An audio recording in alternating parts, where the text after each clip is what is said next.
I ran for Congress in 2022 here in Southwest Washington to represent Congressional District 3. I've written 12 books. My podcast is coming up on 30 million downloads.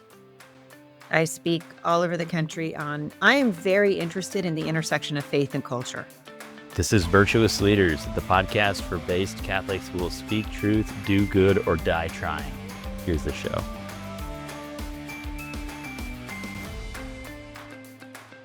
My husband and I have opened the nation's first and largest, probably now, homeschool resource center. We have about 1,200 students right now. And so that's where I'm actually coming to you from today, is my office here in Vancouver.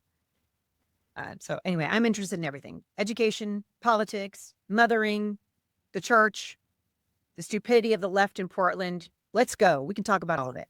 Okay. When you say the church, what do you mean? I mean, what is the role of the church in the culture? Like, what do you mean by the is, church? Like, you don't mean the Catholic Church specifically. No, I mean, no. I mean, your girl's probably comes from a Calvary Chapel tradition. So actually, I'm not Catholic. I met my husband at Multnomah School of the Bible back in the 80s. So we've been in ministry now for 38 years. So when I say the church, I mean people who call themselves followers of Jesus Christ and who are born again. That's who I'm talking about.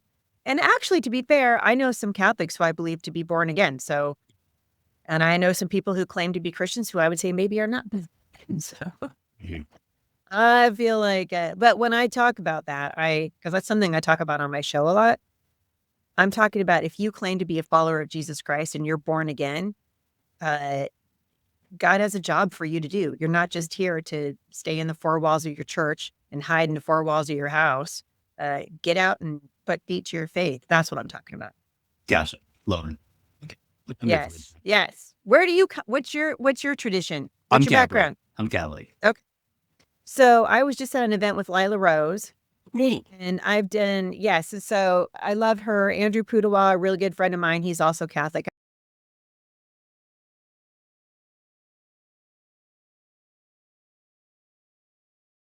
I don't know how much you know about Andrew, but he's very well known in homeschool circles. He owns the Institute for Excellence in Writing. I was just at an event with him. But yeah, that's what I say. When I say church, I mean God's people. People who say that Jesus is the Lord of their life. Like, hey, act like it. Yeah. That's what I mean. I guess that's what I meant to hear back. But I just wanted to clarify. Yeah. Okay, so you're a mother of 7. You've written 12 books. You have 30 million downloads on your podcast, and you live in Washington. Is there any hope for our woke cities? The only hope for our woke cities is if Christians would engage in the political process and actually vote. Here in Washington State, in the last election alone, 1.3 million self-identified Christians did not vote in Washington State's election. And if they would have voted, I mean, if you look at the margins by which Washington lost to an absolute straight up communist, like the guy who's the governor of Washington right now, Bob Ferguson, is a nightmare. And we knew he was a nightmare because he used to be the attorney general of Washington State, in charge of one of the worst and most oppressive lockdowns in the nation during COVID. And we elected this guy to be the governor of Washington. Now we have some of the highest taxes and the lowest performing schools, one of the highest abortion rates in the nation right here in Washington State. And it grieves me to look at how close the margins were to a lot of these elections that we lost, and then hear from the Family Policy Institute of Washington that 1.3 million people in Washington State who call themselves Christians didn't vote. And if they would get out there and vote, I mean, if they would get on vote and they would vote from a biblical worldview, we wouldn't just win, we'd win in a landslide. And that's my frustration with what happened here. And I don't think Washington State's alone in that. I think that's true of California and Oregon, and a lot of these states that are being run by leftists and people who have agendas that can only be, I think, seen in many cases as evil. Sorry, but it's true. Pushing the radical abortion agenda, for example. I don't know if you're aware, if you've been following this lately, but I was having this conversation with Lila Rose at an event that we spoke at recently together. And the abortion statistics have actually gone up since Roe v. Wade because of the abortion pill, which providers are handing out like candy, and sex traffickers are getting it, and pimps are getting it, and it's very, very sad. And these are issues that Christians need to be speaking into. And I don't think there's any hope for these woke cities or woke states, or even our country for that matter, until that happens. Do you believe the culture war is a battle between Satan and the faithful people of God? 100%. 100%. 110%. If I could agree with that a million times, I would.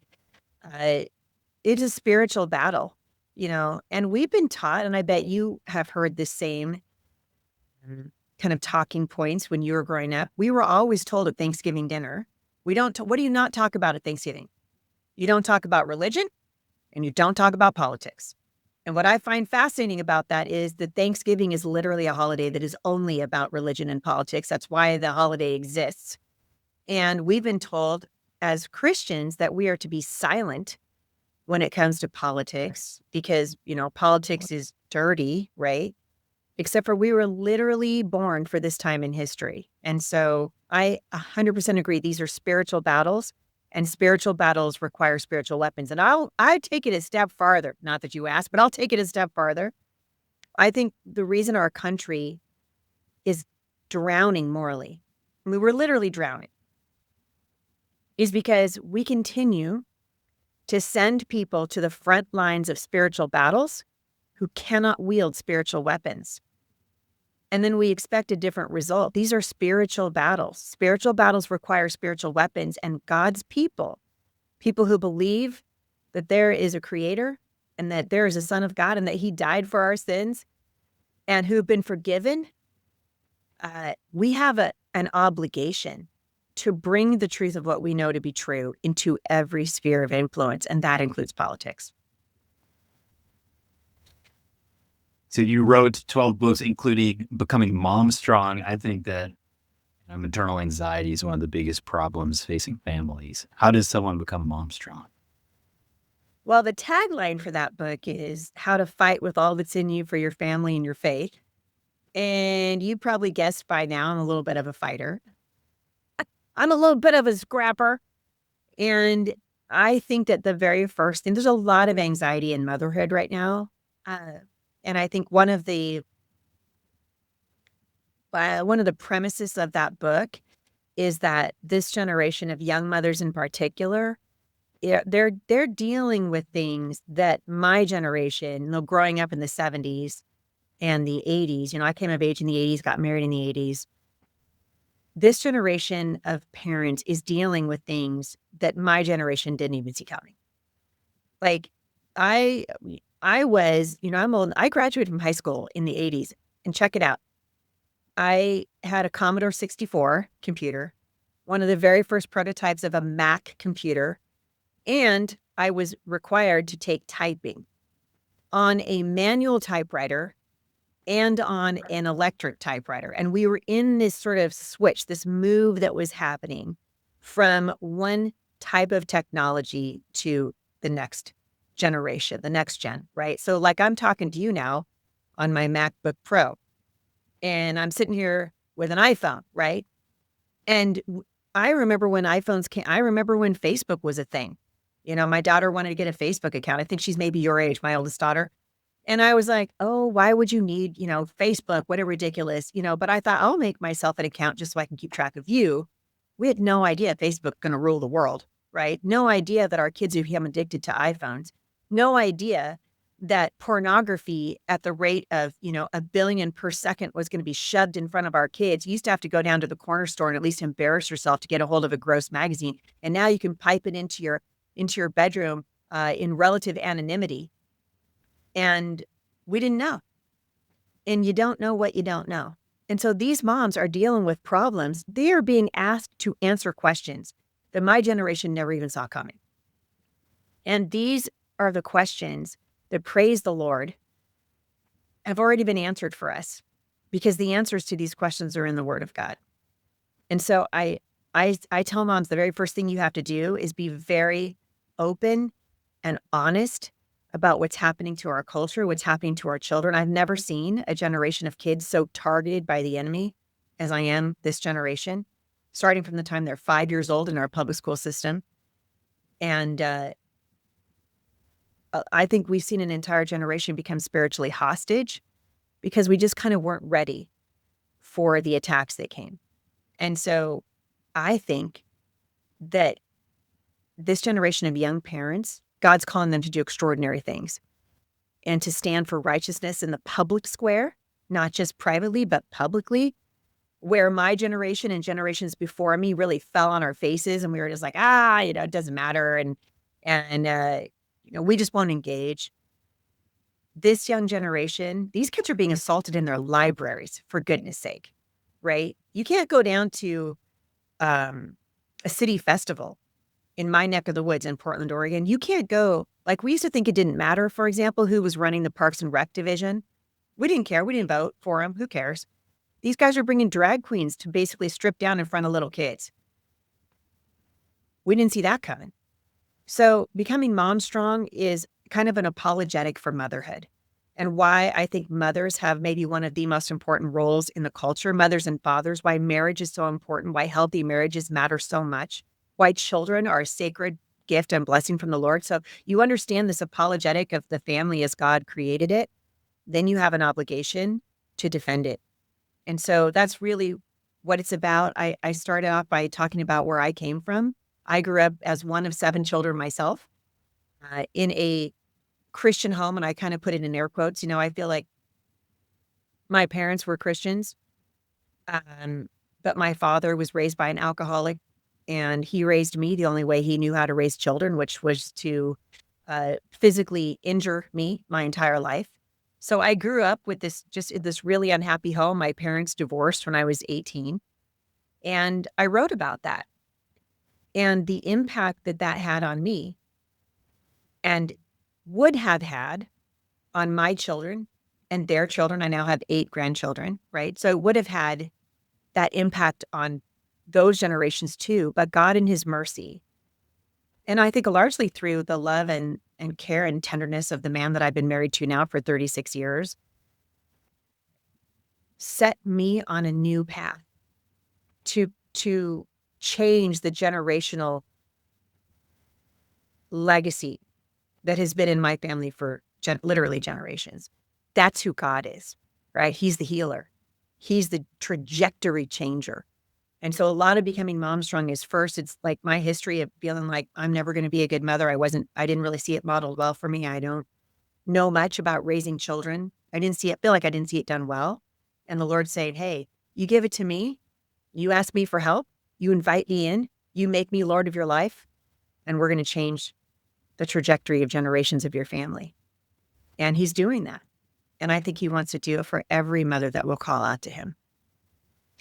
Men have lost their place in society, and women have unnaturally filled that place, which hasn't made them happier. It makes them less happy. How do we address that? Well, I think we reject the lie of feminism. Maybe we start there. I think I would say, and this has not been real popular, especially not in my neck of the woods, but I would say that feminism has probably done more to injure women than any movement ever. The original feminists, by the way, were pro-life.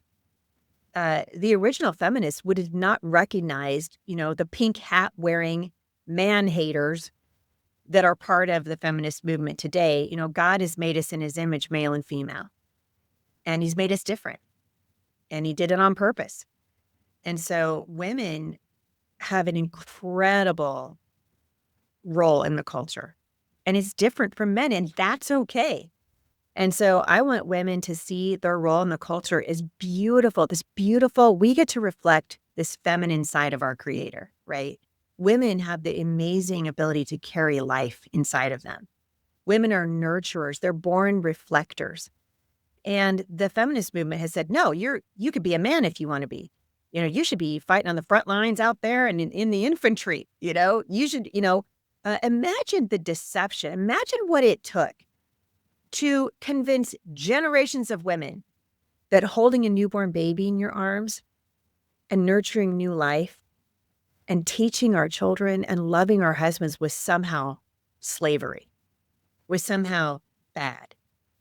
It took a pretty hefty lie to be able to do that. And so the first thing I think we do is we just reject feminism. We don't reject what started the feminist movement, which was basically the women's suffrage movement, right? Who were just saying, hey, how about we get to vote too? How about we have a say in the cultural conversation? Very important, right? Very important. So I'm not here to say women shouldn't be voting or anything like that. I'm saying that this hatred of men and the rejection of the beauty of femininity and the beauty of motherhood and the beauty of marriage and the complementary nature of men and women, the feminist movement says reject all that. And we've really gone sideways. And so I speak to young women all over the country. I do it all the time. And I think we're seeing it's a spiritual revival, honestly, right? Because once you recognize how God made us as male and female and you embrace it, turns out God's ways are better. Do you think we're going through a Christian renaissance? I think maybe. I think maybe I think for sure this is an awakening. I'm not entirely sure I want to say it's a revival. I think it's going to take a few months to see if what we're seeing happen across the country is revival. I would hesitate to say that. You don't get revivals without repentance. You can get awakenings, but you don't get revivals. Revivals come with repentance. And so that means that as Christians, as people who love the Lord with all our heart, soul, mind, and strength, we first look in the mirror and we say, Lord, is there anything like what David did, right? Search me, try me. Is there anything in my life that is keeping me from being the person that you want me to be? And that's where we start. So yes, I guess the answer to your question is I do think we're in the middle of an awakening for sure. We're starting to see a sharp decline in the transgender identification of, people who identify as transgender. We're starting to see an awakening like, oh, hey, that's not right, right? But I don't know that we're in a revival period. I pray that we will be, that God will awaken the hearts of his people and that they'll be moved to repentance. Then I see I think if that happens, boy, floodgates will open. I think that would be extraordinary. I'm really interested in Christian participation in public life, and you lived it out. You ran for Congress. Yes. So I believe, and I know that you do too, that God's people should be in every sphere of influence, that we belong in medicine. We belong in entertainment. We belong in the media, and we also belong in politics. And the reason I say that is because I think I'd say, 99% of the issues that we deal with in public policy are moral at their root. And if that's true, then we're talking about moral issues. They're not just political. They're not simply political. They're biblical. And I've been telling audiences this, and I think we're starting to see it. People are starting to understand and wake up to this reality. Politics determines policy, and policy shapes nations. Why would God's people not want to be in the policy shaping business? If at the very least, it would be the protection of our religious liberty, right? The protection of our right to worship the Lord freely, to go to church without fear, to share our faith publicly without apology, at the very least. And so, absolutely, yes. I just think God's people belong in the public. And look what happened when we removed ourselves, right? So when we bought the lie that, Christians don't belong in the public square, when we bought the lie and we removed ourselves, evil filled the vacuum. And we started seeing unspeakable things coming out of the White House, out of our public policy from the highest positions of authority in the land. And again, it goes back to what I said a few minutes ago. We're sending people to make these very important decisions for us, the front lines of spiritual battles who cannot wield spiritual weapons. And so, yes, in 2022, I did something I've never done before. I ran for office, and I didn't just run for, city council. I ran for Congress. And doing that, really taught me a lot. And some of your audience won't like this, but it's true. And it's my lived experience. And I will tell you that there's evil on both sides of the political aisle. You cannot look at a Republican and say, well, that's a good person, because he's a Republican. Or conversely, I would say you can't look at a person who's a Democrat and go, well, that's an evil person because they're, a Democrat. It isn't. It's more important that we pay attention to the platforms. The platform of the Democrat Party is generally evil. It generally is. This is the platform that would rip an unborn baby from his mother's womb up to 9 months. This is the platform that says it's okay to insert a needle filled with digoxin into the heart of an unborn baby and kill it in its mother's womb. This is the party that says that marriage can be anything you want it to be.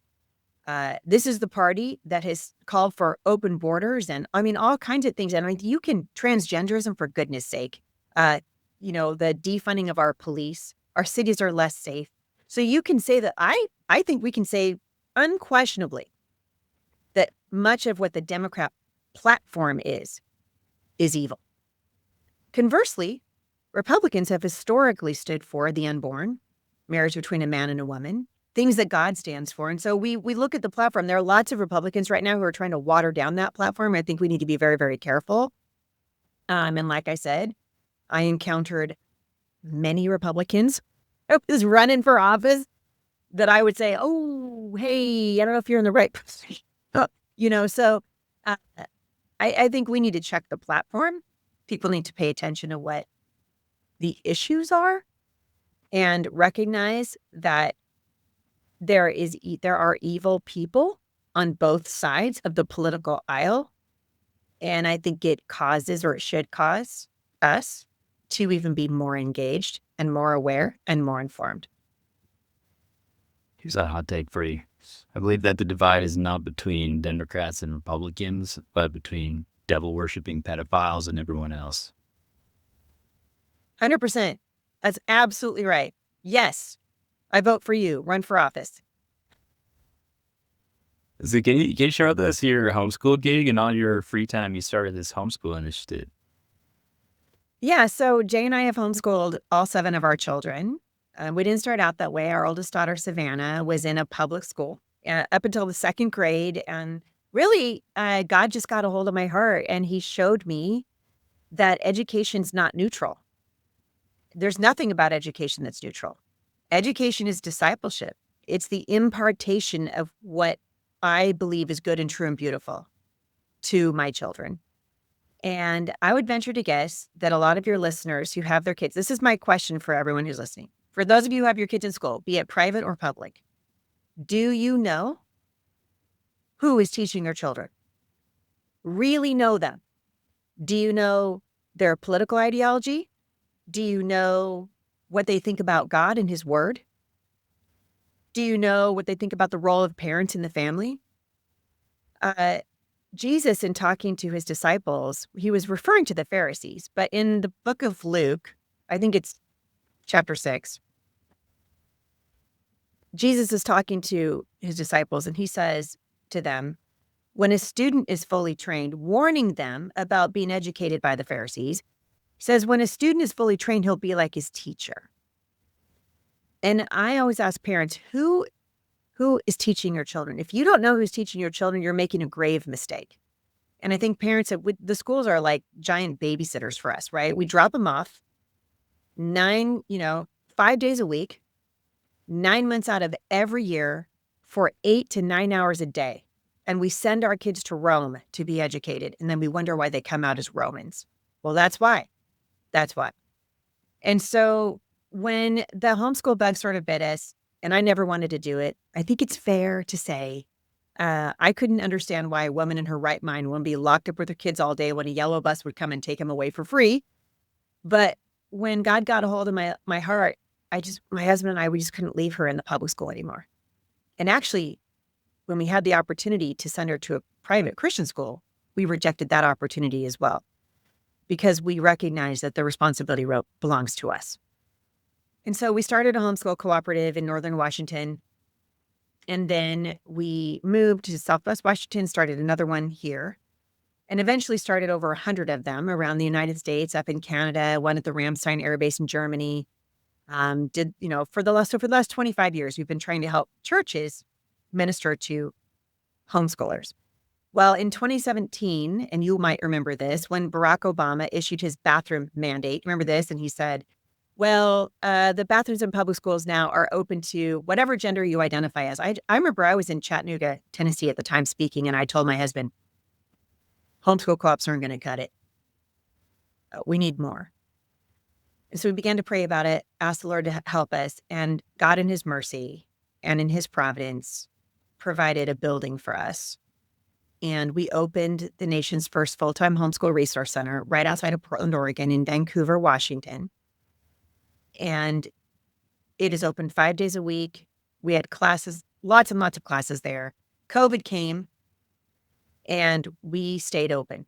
We closed, 2 weeks to flatten the curve, and then we were like, yep, we're done. This is wrong. So we opened up the Homeschool Resource Center under really great threat from the government of Washington State, because like I told you, our state's being run by communists. There was a woman not too far down from us who tried to open her pet washing business, and they arrested her, like straight up arrested her. And so when that happened, we realized, okay, this is spiritual. We began to see, can we move the Homeschool Resource Center? So we moved to another building, which is where I am right now. We now have about 1,700 students. Over 300 classes are here. So if a mom comes to me and she says, I want to homeschool my kids, I want to pull them out of the public school here because they're teaching the kids there's 400 genders and I just don't want to do it anymore. Great. We can put you into a class at the Homeschool Resource Center. She says, well, I just don't want to teach chemistry. That's fine. We can put you we have a chemistry tutor for you. So it's not a school, it's a resource center. We're connecting parents with tutors and resources. We're teaching everything from auto mechanics to crafting to ceramics to the Constitution, every math class you could possibly imagine, every English class. We have a thriving dance program here, about 400 students in dance. We've got, oh, for goodness sake, English, theater, you name it, choir, you name it. And so the idea is, and these are all individual teachers that come in, and a lot of the classes here are taught by parents who are just really good at the subject they teach and just love it. And so what we do at the center is we connect these parents and their children with classes that they need. And so you can't drop your kids off here. It's not a drop off. I'm not interested in babysitting your kids for you. And so parents stay on campus while their kids are taking these classes. And so to that end, we have a bookstore here, a coffee shop. You'll see hundreds of kids coming in and out all day long with their parents. And that happens 5 days a week. It's an extraordinary, extraordinary place. And it's really just a gift of the Lord to this community. And we'd like to see it actually replicated all over the country. So something that we're still praying about. I'd like to transition now to your role as an influencer, as cringe as that word sounds. But you have gained a lot of popularity. So what's your secret, or what are the tips to someone who wants to have a greater influence on public life as you do through public speaking and through internet presence? Yeah, that is a really, really good question. So if you don't mind, I'll give you what I think is an apologetic before I tell you like a tip. I think if you are a Christian, especially, I mean, even if you're not,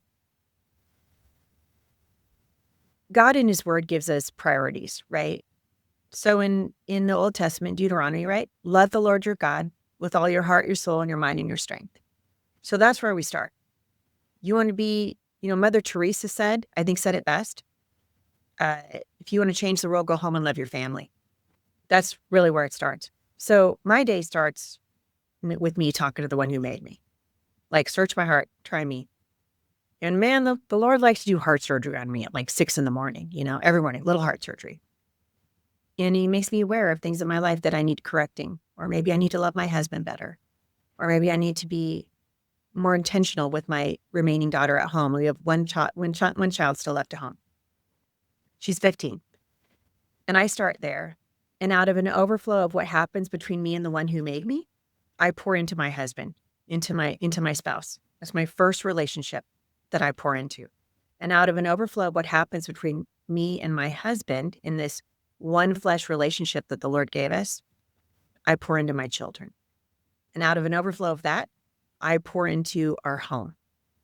This is my primary responsibility. If we don't get those building blocks right, then the rest of it is for nothing. Because if you, I'm telling you, I've been in this world for a long time.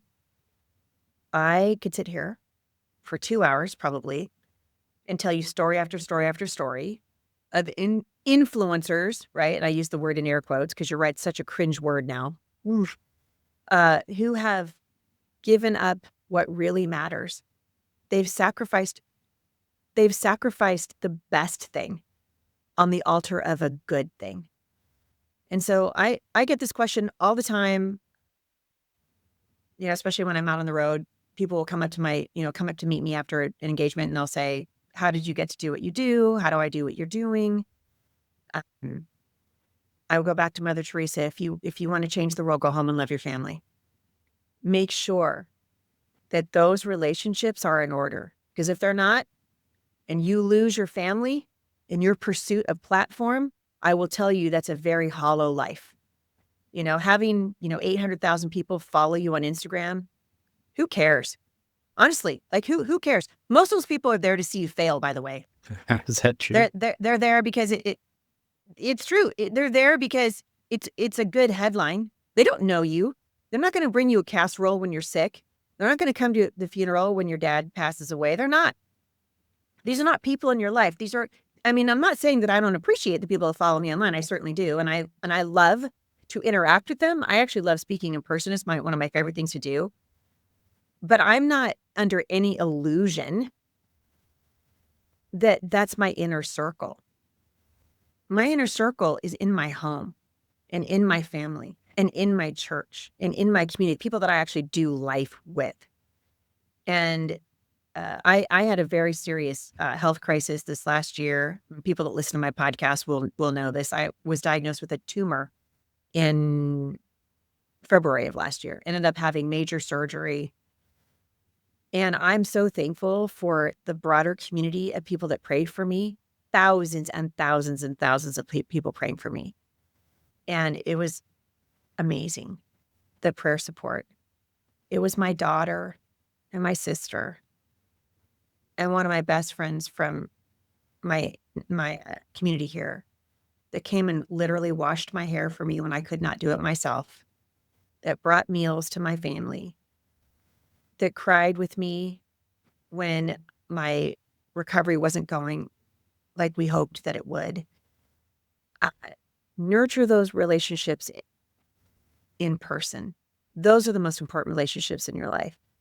And then outside of that, I think what the Lord has blessed in my public platform, if you want to call it that, is I'm just sort of a truth teller. I don't really care what you think about me. I'm going to tell you what I think is right and true. And sometimes I make mistakes.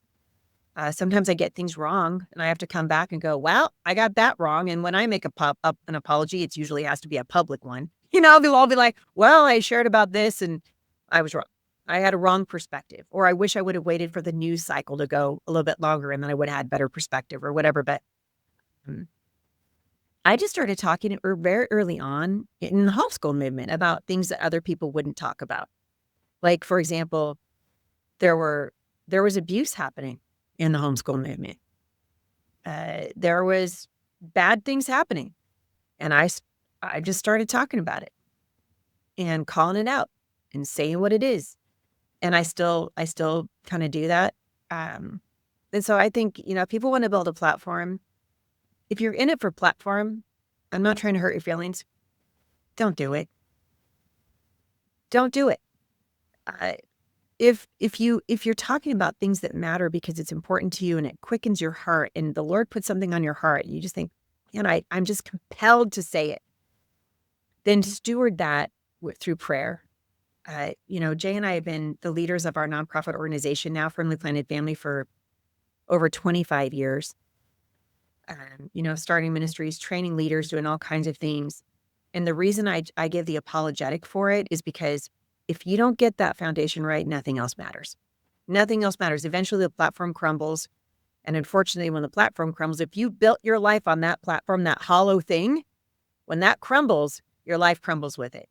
And I've seen it happen over and over and over again. So in terms of writing books and, my public platform, I didn't start a lot of what I'm doing now. I mean, your girl's 55 now. Okay. So I didn't start a lot of what I'm doing now until our oldest daughter was almost in high school, because I was so busy raising children, and it was an accident. I didn't even I started speaking because the lady at a conference that my husband and I were running didn't show up for the ladies' luncheon.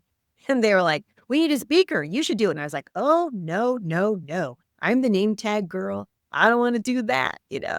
And my husband encouraged me to do it. And somebody from Idaho heard me speak. And then someone invited me to speak in Arizona. And sort of the rest is history. And after that, I had been blogging online. And somebody noticed my blog. And this is long before podcasts, right? And so I was kind of at the